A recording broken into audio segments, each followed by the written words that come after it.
좋은 금요일 아침입니다. 찬송가 322장 찬양하겠습니다.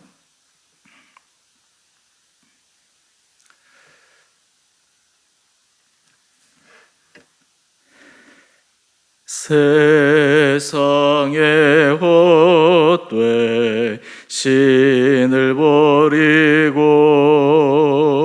하나님 이름 높여 기리세 온 천하 백성 모두 나와서 다같이 하나님만 섬기세 세상의 헛되이 우상 버리고 인간의 모든 북의 영화와 거짓과 불의 모두 버리고 온전히 하나님만 섬기세 주님의 백성 서로 헤아려 시기와 미움 아주 버리고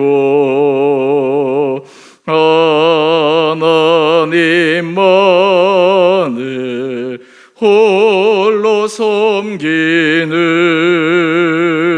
천국을 어서 이뤄주소서.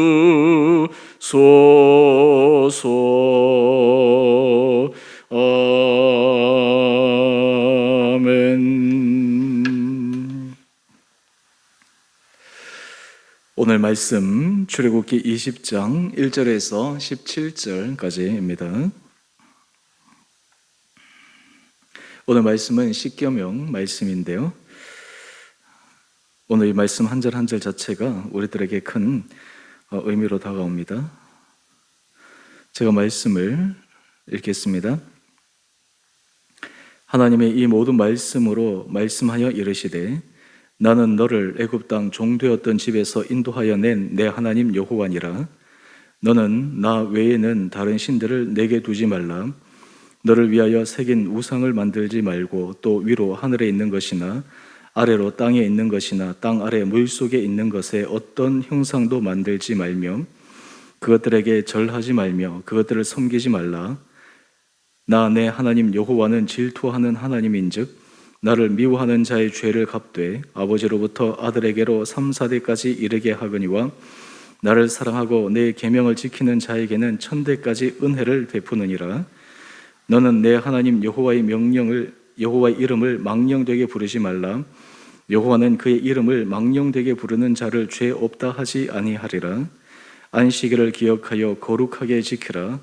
엿새 동안은 힘써 내 모든 일을 행할 것이나 일곱째의 날은 내 하나님 여호와의 안식일인즉 너나 내 아들이나 내 딸이나 내 남종이나 내 여종이나 내 가축이나 내 문 안에 머무는 객이라도 아무 일도 하지 말라.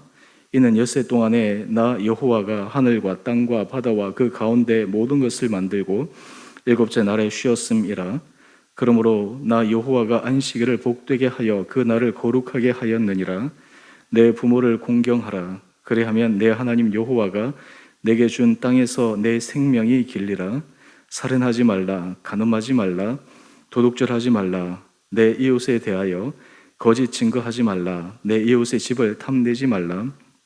내 이웃의 아내나 그의 남종이나 그의 여종이나 그의 소나 그의 나귀나 무릇 내 이웃의 소유를 탐내지 말라. 아멘. 오늘 금요일 하나님께서 우리 성도님 한 분 한 분들에게 새로운 힘과 은혜 허락하여 주시기를 원합니다. 오늘 이 말씀 십계명 말씀인데 짧게 전체를 다 하나하나 세부적으로 말씀드릴 수는 없지만 오늘 십계명의 정신과 또 이 십계명을 통해 우리 삶에 어떤 신앙적 기준을 가지고 살아야 될지를 함께 점검해 보기를 원합니다. 예수님께서 모든 율법의 가장 큰 두 가지 계명을 하나님 사랑과 이웃 사랑으로 말씀하셨습니다. 이것에 대해서는 우리는 너무나 잘 알고 있습니다. 문제는 하나님을 어떻게 사랑할 것인가, 이웃을 사랑하는 것을 어떻게 할 것인가, 여기에 문제가 생겼습니다. 많은 사람들이 하나님의 은혜를 잊게 되면 하나님을 사랑하는 것과 이웃을 사랑하는 것, 이 두 가지는 예수님께서 말씀하신 중요한 계명이라고 하는 것을 아는데, 구체적으로 하나님을 사랑하는 방법 그리고 이웃을 사랑하는 그 방법에 대해서는 제각각 자기의 기준으로 기준을 정하고 그 길을 걸어가고, 때로는 그것이 정말 하나님의 말씀에 부합한지 아닌지를 점검하지 않은 채 스스로 합리화시키며 살아가는 경우가 있습니다. 오늘 묵상 에세이, 거기에 보면 프란시스 셰퍼가 19세기, 20세기를 넘어오면서 시대적 정신에 대해서 지적한 부분이 있는데요. 이 부분은 굉장히 동의되는 부분입니다. 절대적 가치를 인정하고 살았던 시대와 요즘은 절대적 가치 대신 상대적 가치가 중요한 시대가 되고, 오히려 자유가 중요한 시대가 되었기에 우리가 모든 삶의 기준조차도 절대적 기준에 맞추어서 자신을 점검하기보다는 자기 자신에 맞는 상대적 가치와 기준을 가지고 살아갈 때가 많습니다. 그러다 보니까 우리가 실제로는 하나님을 사랑합니다, 이웃을 사랑합니다 라고 이야기를 하더라도 실상 삶의 모습을 들여다보면 그것이 과연 하나님을 사랑하는 것인가? 그것이 과연 이웃을 사랑하는 것인가? 라고 하는 이런 반문을 던질 때가 있습니다. 오늘 십계명은 구체적으로 하나님을 사랑하는 방법이 무엇인지를 우리에게 명확한 기준으로 말씀하고 있습니다. 이웃을 사랑하는 것이 무엇인지를 명확한 기준으로 말씀하고 있습니다. 오늘 우리가 이 십계명을 이런 정신으로 바라볼 때 우리 자신이 단지 내가 하나님을 사랑합니다, 내가 이웃을 사랑합니다, 나의 감정적인 그리고 상대적인 가치관에서 우리 자신을 합리화시켰던 삶의 모습에서 하나님께서 말씀하시는 절대적 기준에서 우리 삶의 모습을 다시 한번 점검해 볼 수 있는 시간 되기를 원합니다. 오늘 십계명은 총 10가지 계명 하나님께서 이스라엘 백성들에게 주셨는데, 잘 아시는 것처럼 1에서 4계명까지는 하나님을 사랑하는 것, 하나님을 사랑하는 길이 무엇인가 라고 하는 것을 구체적으로 제시하고 있습니다. 그리고 이어서 5계명에서 10계명까지는 이웃을 사랑하는 가장 중요한 기준을 제시하고 있습니다. 사실 우리 삶에 많은 문제들의 근원을 들어가 보면 이 십계명의 기준대로 살아간다면 그 문제가 일어나지 않을 가능성이 굉장히 높습니다. 모든 죄의 부분들이 실제로는 이 십계명의 기본 정신에 위배되기 때문에 일어나는 삶의 결과일 수가 있습니다. 오늘 우리가 지식적으로 이 부분을 단지 아는 것으로 만족하는 것이 아니라 오늘 이 말씀을 통해 우리 삶을, 우리 신앙의 모습을 깊게 정직하게 점검해 볼 수 있기를 원합니다. 오늘 1절 말씀을 보면 하나님께서 십계명을 주실 때 그 십계명을 주시는 하나님을 소개하고 있습니다. 나는 너를 애굽 땅 종되었던 집에서 인도하여 낸 내 하나님 여호와라. 애굽에서 종되었던 이스라엘 백성을 자유자로 뿐만 아니라 가나안 약속의 땅으로 하나님께서 약속의 유업을 주시기 위해 그들을 인도하신 하나님이다 말씀하고 있습니다. 하나님의 인도를 따라, 하나님의 말씀을 따라 살면 그들의 삶에 생명이 있고 하나님의 약속하신 은혜 복, 축복의 복을 누릴 것이다 말씀하고 있습니다. 그런데 그것을 누리기 위해서 구체적인 삶의 모습이 있어야 된다 말씀하고 있습니다. 제일 첫 번째 계명은 우리 3절 말씀인데요. 너는 나 외에 다른 신들을 내게 두지 말라. 십계명의 제일 첫 번째 계명은 하나님 외에 다른 신들을 두지 말라라고 하는 것입니다. 하나님을 사랑한다라고 했을 때 우리는 하나님이 우리 인생에 있어서 최고의 가치요, 최고의 관심이라고 하는 것을 우리는 인정해야 합니다. 종종 주님과 성도들의 관계를 부부 관계로 묘사되는데, 부부 생활을 할 때 서로가 당신을 사랑합니다 라고 이야기를 하면서 또 다른 사람에게 관심을 갖고 사랑을 하고 한다면 어떻게 그 부부 생활이 정상적으로 이루어질 수가 있겠습니까? 하나님을 사랑한다라고 하면서 우리 안에 하나님 외에 다른 가치, 다른 우리의 목적이 우선순위가 되어 있다면 어떻게 우리가 하나님을 사랑한다고 이야기할 수가 있겠습니까? 사실 이 문제는 신앙생활에 있어서 승패를 좌우하는 중요한 문제입니다.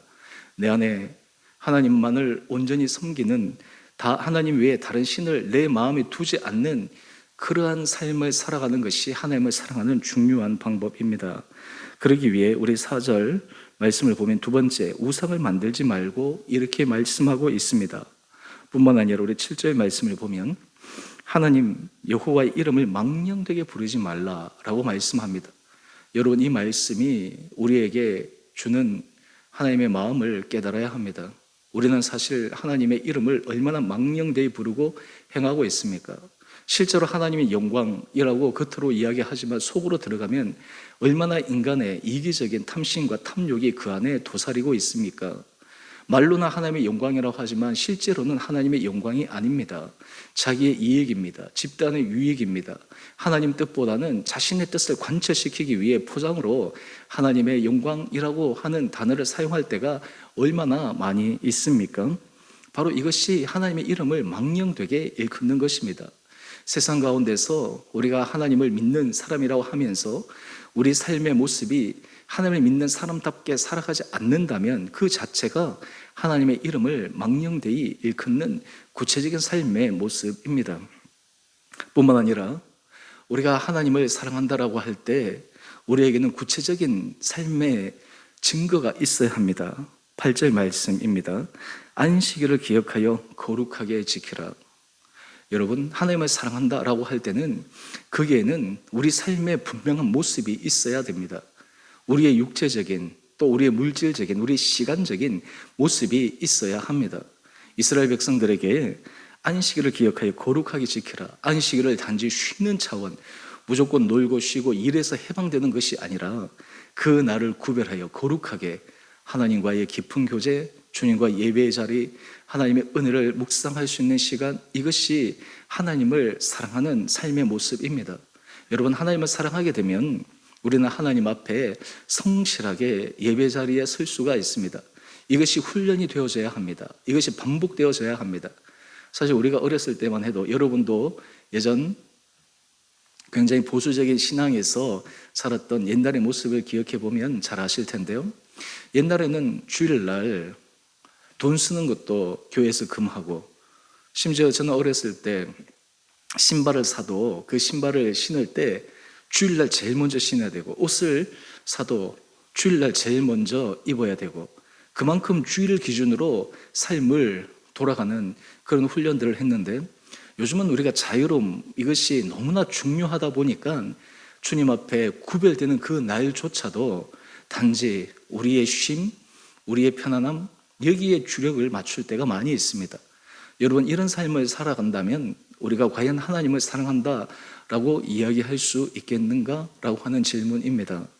오늘 하나님 앞에 우리 모든 성도님 한 분 한 분들이 주님을 사랑합니다, 주님의 은혜가 없이는 살아갈 수 없습니다 라고 하는 우리 입술의 고백이 참이 되기 위해서 하나님이 우리 삶의 가장 주권자 되시고 우리 삶에 하나님을 사랑하는 것을 구체적인 삶의 모습으로 드러내 보일 수 있는 삶의 증거가 있어야 합니다. 그런 의미에서 예배의 자리를 우리가 명확하게 지키고 확보하고, 또 우리가 날마다 여러분의 각각의 자리에서 말씀을 묵상하고 말씀대로 살아가고자 적용하고 결단하는 그 모습들, 이것이 우리가 하나님을 사랑하는 구체적인 모습일 줄 믿습니다.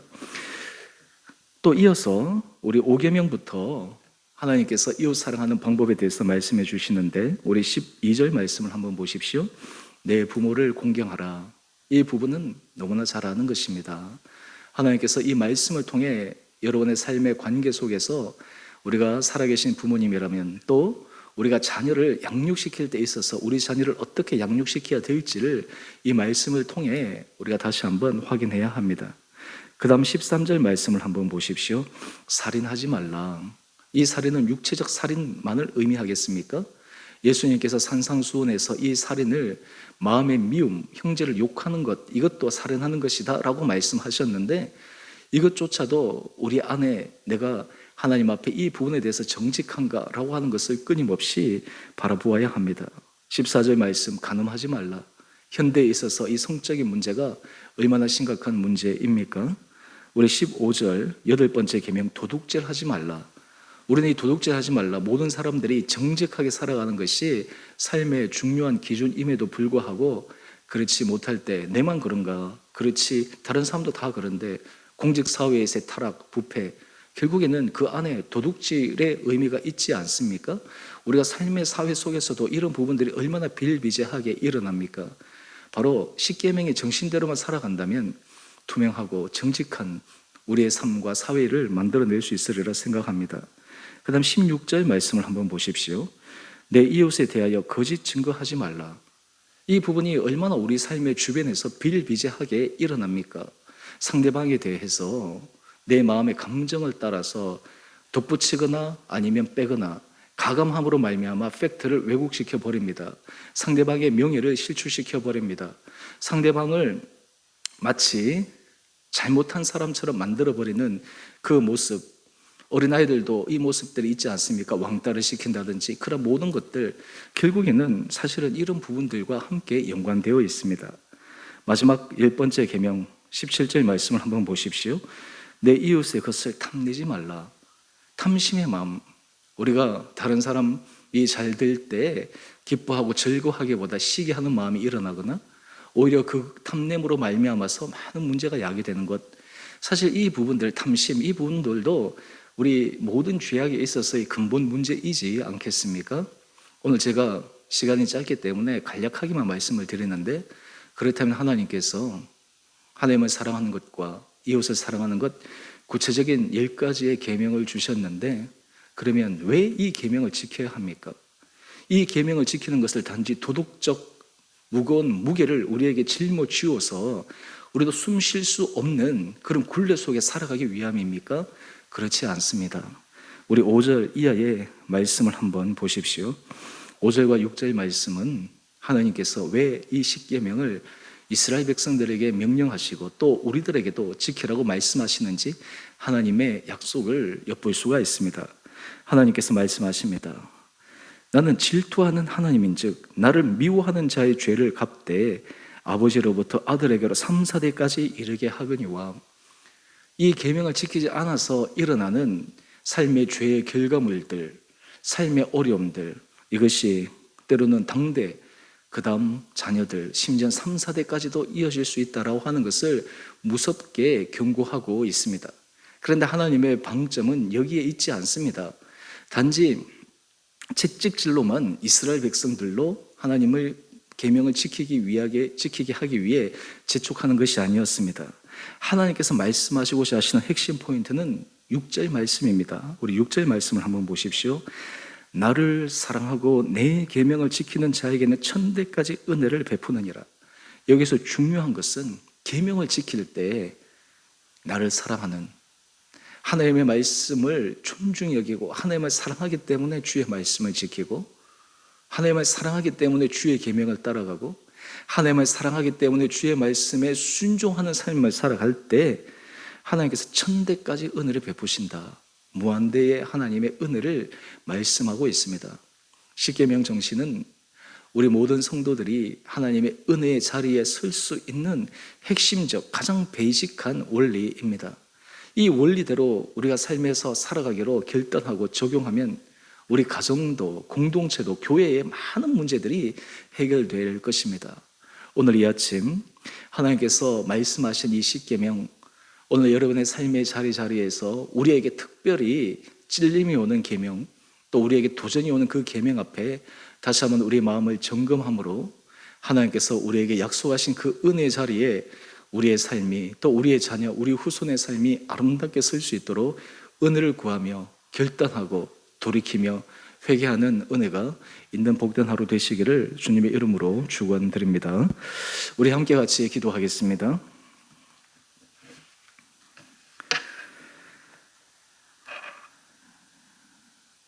사랑의 주님, 오늘 십계명 말씀을 통해 과연 우리는 하나님을 사랑하는 삶의 모습이 말씀에 입각해서 하고 있는지, 이웃을 사랑하는 우리의 삶의 모습이 계명에 입각해서 하고 있는지를 점검해 봅니다.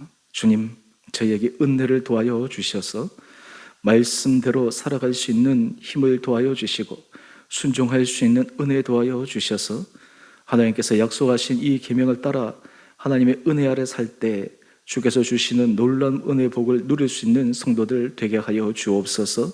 우리 사랑하는 성도들, 삶의 각 자리자리에서 입술로만 주여 주여 주를 사랑하는 자의 고백을 하는 사람들이 아니라 우리 삶의 행함과 진실함으로 우리 삶의 증거를 통해 하나님을 사랑하며 이웃을 사랑하는 구체적 삶의 열매가 맺어지게 하여 주옵소서.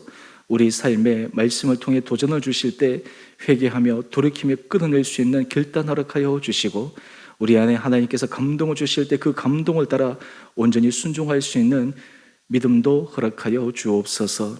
하나님, 우리 성도들 삶을 주님께서 지켜주시고 보호하여 주시고 코로나 상황에서 지치지 않게 하여 주시고 날마다 힘있게 주의 말씀을 의지하며 도약하게 하여 주시옵소서. 우리 성도들의 삶, 우리 성도들의 가정, 우리 성도들의 일터를 주님께서 보호하여 주셔서 이 어렵고 힘든 과정에서도 하나님의 인도하심과 주님의 사랑을 기억하며 그것을 은혜의 간증으로 나눌 수 있는 복된 자들 되게 하여 주옵소서.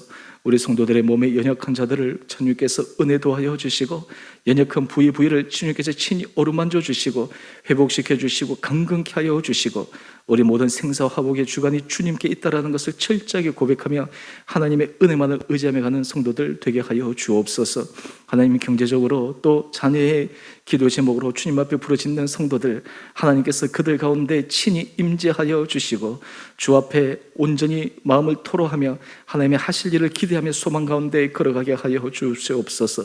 하나님, 우리 교회에서 후원하는 국내외 목회자 선교사님 하나님께서 힘도하여 주시고 우리 성도들이 함께 기도하며 또 후원하는 그 모든 물질들 가운데 하나님의 은혜 복을 허락하여 주시고 사역의 아름다운 열매가 맺어져 가게 하여 주옵소서. 특별히 주님, 주 은혜교회를 축복하여 주시고 이 교회가 우리 온 성도들의 주의 말씀 앞에 겸비하게 서 그 말씀만을 우리 심령 가운데 붙들고 그 말씀을 따라갈 때 이 공동체가 하나님의 기뻐하시는 거룩한 교회, 하나님께서 칭찬하시는 칭찬받는 교회 되게 하여 주시고 우리 힘과 우리의 의지와 우리 노력이 아니라 전적인 주님의 은혜에 의해 되어짐을 고백하는 겸손한 주의 공동체 되게 하여 주옵소서. 오늘 한날 하루 삶도 우리 성도들의 심령에 힘을 도하여 주시고 각자의 자리에서 하나님을 사랑하며 이웃을 사랑하는 삶의 구체적 증거가 있는 복된 하루 되게 하여 주시기를 우리를 사랑하신 예수님 이름으로 감사기도 드리옵나이다. 아멘. 하늘에 계신 우리 아버지, 아버지의 이름을 거룩하게 하시며 아버지의 나라가 오게 하시며 아버지의 뜻이 하늘에서와 같이 땅에서도 이루어지게 하소서. 오늘 우리에게 일용할 양식을 주시고 우리가 우리에게 잘못한 사람을 용서하여 준 것 같이 우리의 죄를 용서하여 주시고 우리를 시험에 빠지지 않게 하시고 악에서 구하소서. 나라와 권능과 영광이 영원히 아버지의 것입니다. 아멘. 우리 오늘도 믿음 안에서 승리하시는 복된 하루 되시기를 바랍니다.